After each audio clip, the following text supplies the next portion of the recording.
Hello and welcome to the channel Hello Competition. Today we are back with the most expected questions from the chapter Current Electricity. Okay, तो चलिए बिना किसी time नष्ट किए बिना काम स्टार्ट करते हैं. ओके, तो देखो, a boy noted the readings on his home's electricity meter on Sunday at 8 a.m. and again on Monday at 8 a.m. Okay, अब देखो क्या बोल रहा है. ये वाला आपका मीटर रीडिंग है, एक बार 42935, एक बार 42919. ओके, तो what was the meter reading on Sunday and what was the meter reading on Monday. अब देखो, अगर आपने जल्दबाजी में क्या करा ना कि संडे इसको कर दिया, मंडे आपने इसको कर दिया, तब गलत हो जाएगा. क्योंकि संडे 42935 है मान लो और मंडे 42919, मतलब घट गया. ये कैसे हो सकता है? नहीं हो सकता. तो क्या होगा, आपका संडे वाला ये आ जाएगा और मंडे वाला आपका ये आ जाएगा. ओके, चलो आसान क्वेश्चन था. How many units of electricity have been used. कितने यूनिट इलेक्ट्रिसिटी ने यूज किया? 42919 था, 42935 था, हुआ. अब तो इस टाइम इंटरवल में आपने 16 यूनिट्स ऑफ इलेक्ट्रिसिटी यूज किया, तो माइनस कर देना यार. 42935 42919 इतना तो कर ही सकते हो. तो in how much time this units have been used. देखो कितना आसान क्वेश्चन है. संडे 8 से मंडे 8 मतलब कितना यार, 24 आवर. ओके, चलो. If the rate is ₹5 per unit, what is the cost of electricity used during this time.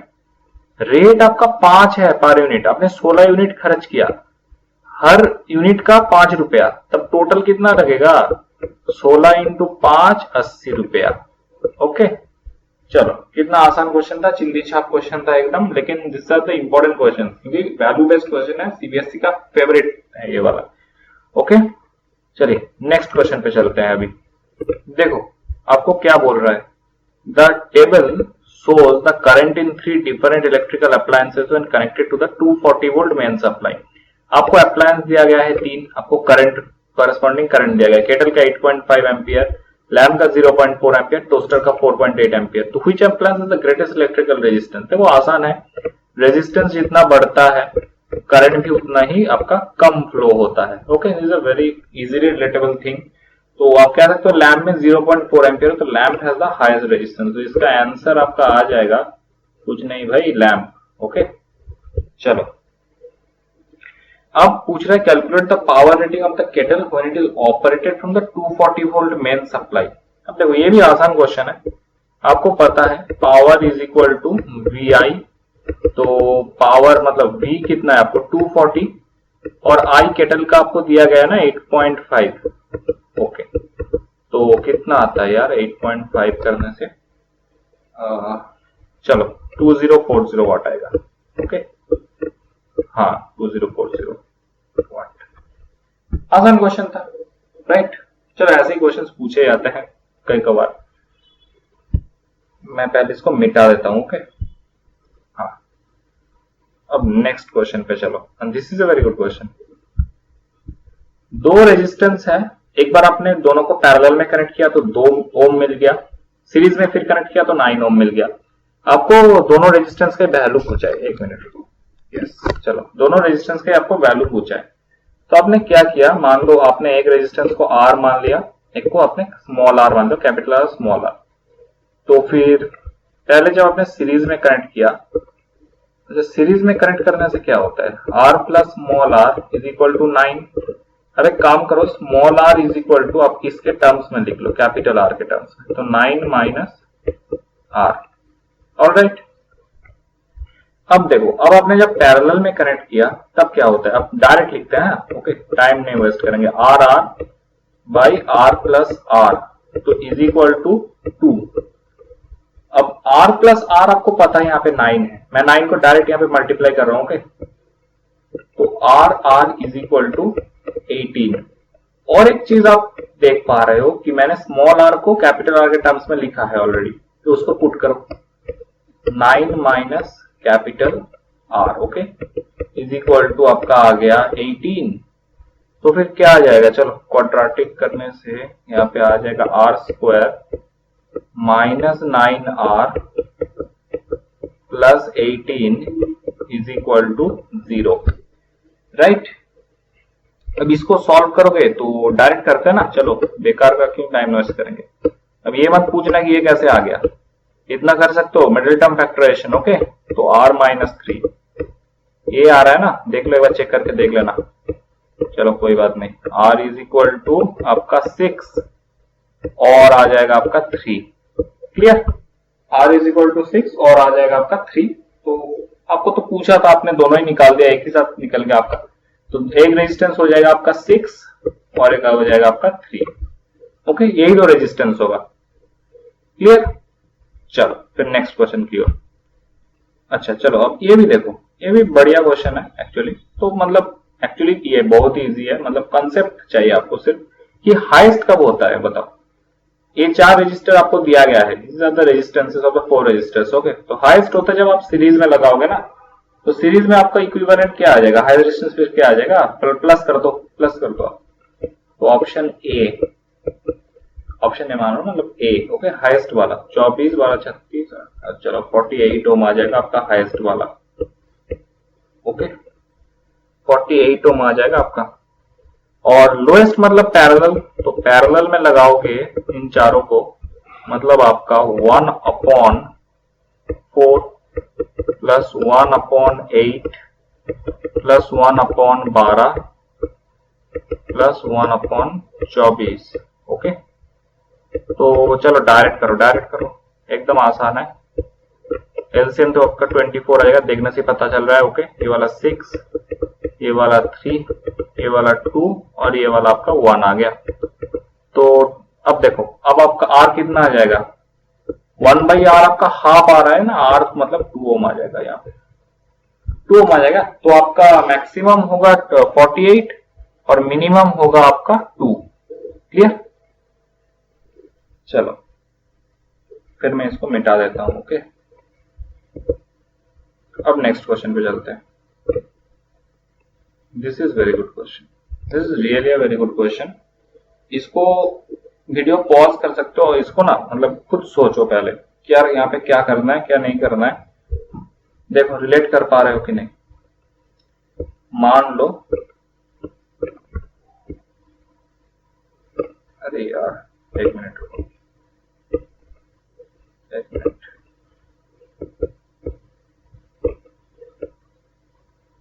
Okay, this is the wire, मान लो कंडक्टर है आपका 1 2 3 4 5, आपने 5 टुकड़ों में काट लिया। और मान लो इनिशियली इस पूरे कंडक्टर का लेंथ आपका L था। ओके, तो क्या आप मेरे साथ एग्री करते हो, ये जो हर पीस है, पीस 1 पीस 2 पीस 3 पीस 4 और लास्ट में पीस 5, इसको इक्वली 5 हिस्सों में काटा गया है ना, तो क्या हर किसी का लेंथ आपका L/5 आ जाएगा और हर किसी का आ जाएगा, ये भी L/5 L/5 L/5 L/5 and L/5, right. अब एक चीज बताओ, एरिया ऑफ क्रॉस सेक्शन के बारे में क्या कमेंट करोगे, चेंज हो रहा है या फिर नहीं हो रहा है? चेंज नहीं हो रहा है, राइट। क्यों चेंज होगा, आपने तो सिर्फ काट दिया ना, एरिया ऑफ क्रॉस सेक्शन तो एज यूजुअल रह गया हर पीस का। तो और रेजिस्टिविटी तो मटेरियल के ऊपर डिपेंड है, तो मटेरियल तो चेंज हुआ ही नहीं। तो R is proportional to L, अगर L/5 हो गया है तो नया resistance is equal to R1/5, इतना तो आप कह ही सकते हो, R1/5, राइट। अब देखो रिजल्टेंट रेजिस्टेंस, अब आपने क्या किया, इनको पैरेलल में कनेक्ट करा, तो 1/R2 इज इक्वल टू, तो ये वाला आ जाएगा ना आपका 5/R1 प्लस, ऐसे चलेगा 5 टाइम्स इंटू 5 टाइम्स, क्योंकि 5 बार मल्टीप्लाई करना तो मतलब 5, एक बार ही 5 से मल्टीप्लाई कर दो ना यार, ऐड करने से तो बढ़िया ही है। 1/R2 इज इक्वल टू आपका, डायरेक्ट मैं लिख रहा हूं, ओके, कैलकुलेशन बचा रहा हूं थोड़ा, 25/R1, तो R1/R2 इज इक्वल टू आपका आ जाएगा 25, और ये तो पूछा है आपको, रेशियो पूछा था R1:R2 का, तो 25 आ गया। ओके, आसान क्वेश्चन था, थोड़ा सा यहीं पे कंसेप्ट आपको अप्लाई करना था बस, और कुछ नहीं। चलो नेक्स्ट क्वेश्चन पे चलते हैं आप। अब देखो, अब ये जो क्वेश्चन है ना, ये वाला जो सर्किट है इस क्वेश्चन का, ये मैंने ना अपने इंटरेस्ट के लिए लिया है, क्योंकि मैंने सोचा आपको एक चीज चलो सिखा देते हैं अभी। And you can pretty well से कि this is a shortcut trick which is very effective. क्योंकि क्या होता है, जब मैंने देखा बहुत समय इंटरेक्ट करते स्टूडेंट्स के साथ कि उन्हें पैरेलल जो सर्किट होता है ना, पैरेलल में ब्रांच में करंट निकालना नहीं आता है, बहुत समय मतलब मुश्किल होता है उन्हें। तब क्या करना है, तो अब देखो मैं दिखाता हूं आपको क्या करना है। This is a very well equipped shortcut trick, जिसको आप क्या ना जेई, नीट, बिटसेट किसी में आप यूज कर सकते हो। बहुत ही आसान सा एक शॉर्टकट है। देखो अब इसको भूल जाओ। अभी यहां पे मान लो आपके पास एक मिनट रुको,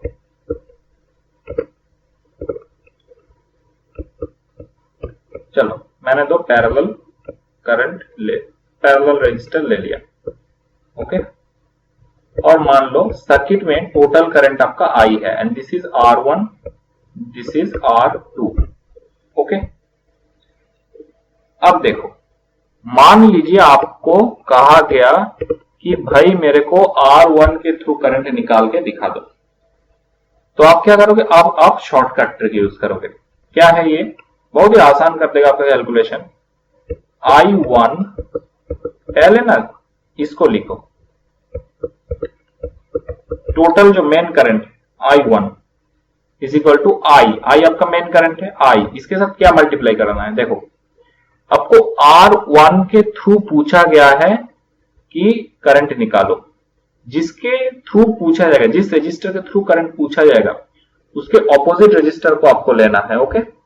तो R1 पूछा गया है तो आपको R2 लेना है, R2 अपॉन, अब दोनों को प्लस कर दो, R1 प्लस R2, ओके। आसान है। तो सिमिलरली आप R2 के लिए निकाल सकते हो। तब क्या होगा, I into R1 by R1 plus R2, R2 के थ्रू निकालने बोला, ओके। अब इस क्वेश्चन को आप आसानी से कर सकते हो। यहाँ पे 1 एम्पियर करंट आपका सर्किट करंट है, मेन करंट, और 10 और 15 के थ्रू निकालने बोला है ना, तो आप मान लो इसको I1 मैंने मान लिया, 10 ओम के थ्रू मैंने I1 करंट मान लिया, ओके। तो I1 विल बी 1 तो और क्या मल्टीप्लाई करो, 1 इंटू 10 के थ्रू बोला है तो 15 लेंगे अपॉन 25, ओके। तो 0.6 एम्पियर। अब देखो, अब दूसरा वाला ना निकालने की भी जरूरत नहीं यार, आपको सर्किट करंट पता है तो उससे सिर्फ माइनस कर दो। अगर यहाँ पे 0.6 दिया तो automatically law of conservation of charge से यहाँ पे 0.4 ही जाना चाहिए, ओके। क्योंकि किरचॉफ्स लॉ कहता है जंक्शन में करंट डिस्ट्रॉयड नहीं होगा, ओके। तो यहाँ पे I2 मान लो, यहाँ पे I2 ले लेते हैं इसको, तो I2 will be 0.4 ampere, okay. अब वो पूछा है PD across AP and across AC। अच्छा चलो इसको यहाँ पे इसको A ले लो, इस पॉइंट को आप B ले लो, इस पॉइंट को आप C ले लो, ओके। अब बताओ अब क्या होगा, A से B में तो पोटेंशियल डिफरेंस आसानी से निकाल दोगे भाई। 1 एम्पियर करंट है, 5 ओम है तो 5 volt, simple Ohm's law, okay. लेकिन AC में कैसे निकालोगे, क्योंकि बीच में दिया आ रहा है। तो एक काम करो, इन दोनों का पैरेलल करो, 8 डैश मान लो, तो 15 इंटू 10 मतलब 150, आपका 150 आया अपॉन 25, तो 6 ओम आ गया। तो ये वाला जो 6 है ये इस 5 के साथ सीरीज में है, तो टोटल रेजिस्टेंस आपका आ गया 11 ओम। तो टोटल A और C के बीच में आपकी 11 ओम है और 1 एम्पियर करंट फ्लो कर रहा है, तो VAC भी आपका निकल गया। चलो VAC आपका आ गया 11 वोल्ट। और R तो यही तो पूछा है यार, टोटल रेजिस्टेंस आपने तो निकाली थी 11 ओम। चलो कोई बात नहीं, ओके। आसान क्वेश्चन था, सिर्फ मेरा इंटरेस्ट था, ऐसे मैंने इसको इसीलिए लिया क्योंकि मुझे आपको ये वाला चीज सिखाना था, दिस शॉर्टकट, ओके। इसीलिए मैंने आपको ये वाला दिखाया, ओके। कोई बात नहीं, चलो अब नेक्स्ट क्वेश्चन पे चलते हैं। चलो इसको मिटा देते हैं पहले, या चलो नेक्स्ट क्वेश्चन पे चलते हैं। देखो this is a very interesting question, okay. Equivalent power निकालने बोला है सीरीज और पैरेलल में। और क्या होता है ना, मैक्सिमम स्टूडेंट 90% स्टूडेंट्स के अंदर इस क्वेश्चन को लेकर कंफ्यूजन रहता है। कोई बोलता है सीरीज में सम होता है, कोई बोलता है पैरेलल में सम होना होता है, मतलब क्या होता है नहीं होता है उनमें कंफ्यूजन होता है। ओके चलो यहाँ पे डिराइव करके आपको दिखा देता हूं, या आप यूज भी कर सकते हो इसको एग्जाम में। ओके चलो करते हैं। देखो पहले आप इसको करो, PS सीरीज में आपका, अच्छा मान लो आपको तो ये वाला पता है ना, VR मान लो R equivalent. Okay E series is equal to V square by R equivalent. अब जब रेजिस्टर्स आपका सीरीज में कनेक्टेड होता है तब आप क्या करते हो, R equivalent R1 plus R2 individually, तो इसको करो ना V स्क्वायर बाई, मान लो मैंने 2 रजिस्टर ले लिया, सिर्फ 2 ही रजिस्टर है, मान लो R1 प्लस R2, आप इसको 2 3 4 जितना भी कुछ ले सकते हो। ओके कोई बात नहीं, तो ये हो गया। अब एक काम करो, इसको ना ऐसे कर दो, PS 1 upon PS is equal to R1 plus R2 upon V square. Okay अब आप आसानी से रिलेट कर सकते हो कि 1 upon PS is equal to R1 upon V square plus R2 upon V square. इसको मैंने क्यों किया यार। ओके अब आपको तो पता है ना V स्क्वायर बाई R आपका P आता है, तो R बाई V स्क्वायर आपको 1 अपॉन P आ जाएगा, तो सीरीज में आपका 1 बाई PS क्या आ जाएगा, 1 upon P1 plus 1 upon P2। अब 3 4 रजिस्टर होगा तो 1 बाई P3 फिर 1 बाई P4 ऐसे चलेगा। ओके ये वाला आपका किसके लिए गया, सीरीज के लिए गया, याद रखना पैरेलल में मत लगा देना। ओके अब पैरेलल में आपको दिखाता हूं, देखो एक मिनट, P मान लो इसको E ले लेते हैं, is equal to V square by R, और आपको तो पता है ना कि 1 बाई R आपका क्या है, 1 by R1 plus 1 by R2, तो this is in parallel. Okay तो PE आपका क्या आ जाएगा, तो V square into 1 upon R1 plus 1 upon R2, right, easy है। अब इसको एक साथ अगर मल्टीप्लाई करो, मैं थोड़ा सा आपको कैलकुलेशन बचा रहा हूं आपका, कि P will be is equal to V square by R1 plus V square by R2, और V स्क्वायर बाई R1 आपका क्या आता है, P1 जो कि पावर डेवलप्ड अक्रॉस रजिस्टर 1, तो P3 P4 ऐसे भी चलेगा आप जितना रजिस्टर लोगे। So this is very important. Okay ये वाला जो पार्ट है आपका, this is for parallel circuit, और ये वाला आपका जो पार्ट है this is for series. Okay ये हर कोई कंफ्यूज करता है, मैक्सिमम द स्टूडेंट्स इसको कंफ्यूज रहते हैं इसको लेके। ओके तो यही 7 क्वेश्चंस थे, जितना डिस्कस करना था मैंने डिस्कस कर लिया, जितने कम समय में हो सके डिस्कस कर लिया। ओके और भी कुछ वीडियोस आने वाले हैं, तो मैं भी लूंगा, इसके बाद मैग्नेटिज्म लूंगा मैं। Okay till then see you and tata. Okay अगर वीडियो अच्छा लगे तो लाइक और शेयर कर देना, ठीक है, चलो बाय।